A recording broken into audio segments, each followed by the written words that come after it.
in our businesses, and our politicians have no idea how to handle it, and it's so simple. It's so simple. But one of the reasons they don't have any idea, probably number one, they don't have an idea, but number two, they're controlled by special interests and lobbyists and donors, and they don't want to handle it. So a place like Michigan is losing its jobs. Hillary will do nothing about it. There was a story in the Washington Post 2 days ago, which was shocking because the Washington Post never writes badly about Hillary. But there was a story in the Washington Post which tells you how badly she did as a senator from New York, that she promised upstate New York that she would bring jobs back and she would do all sorts of things. And upstate New York is a catastrophe right now, probably as bad as just about any place. It's a catastrophe. And the jobs have left. 50–60% of the manufacturing is gone. And she promised to take care of that situation and made it worse, except her friends did very well. Consultants and various other people, they made a fortune. So, no, she won't do the job. She's all talk, she's no action. I know her well. Not going to happen. One of the things that has been amazing being on the trail with you is watching the rallies. A lot of people see them on TV, so they see the podium. But the cameras never pull back and let people see what 20,000 people screaming are like in a political rally. And I'm curious, what's your understanding? What is it that Americans are saying when they come and they're acting like almost like groupies at a Rolling Stones concert? I mean, I have nothing to compare this to. I've been in a lot of political events. Nothing is going on that I've ever seen quite like at one of those rallies. What is that about? Well, right now, right after this, you're going to be introducing me in front of 12 or 13,000 people in Orlando. And it's, and that's not even, you know, I mean, we have 25, we have 30, we have 40,000 people. Whatever the seating capacity is, you have that, and you have people standing outside. I mean, that's we're restricted by seating capacity. I mean, basically, it's been an amazing experience.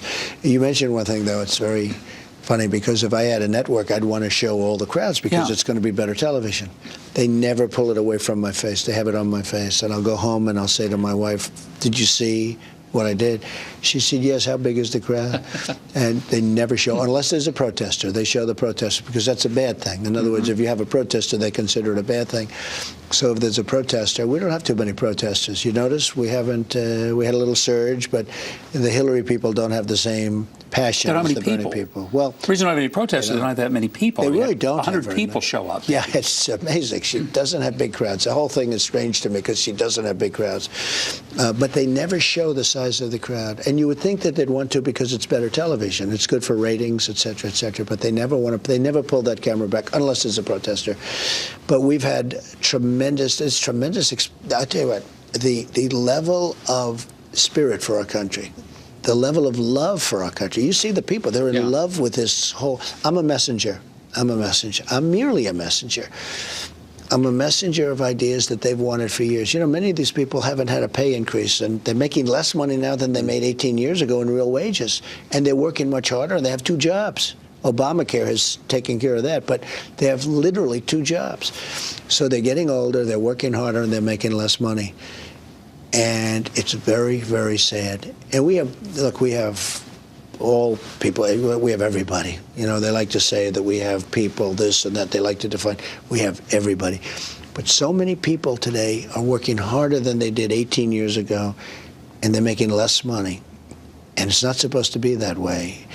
And they're angry and they're upset, but we're going to change it. We're not going to let our jobs go.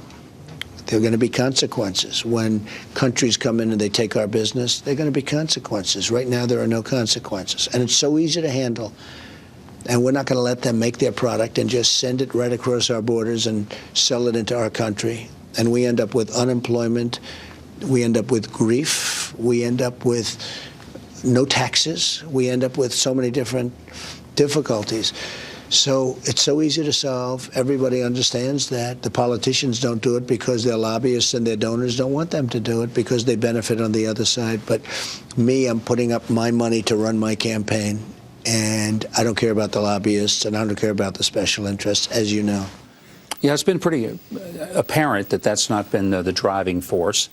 And I think it's one of the reasons that people have been supportive. You're a disruptive candidate. You're disrupting the institutions that have failed America. and they see that and they believe it.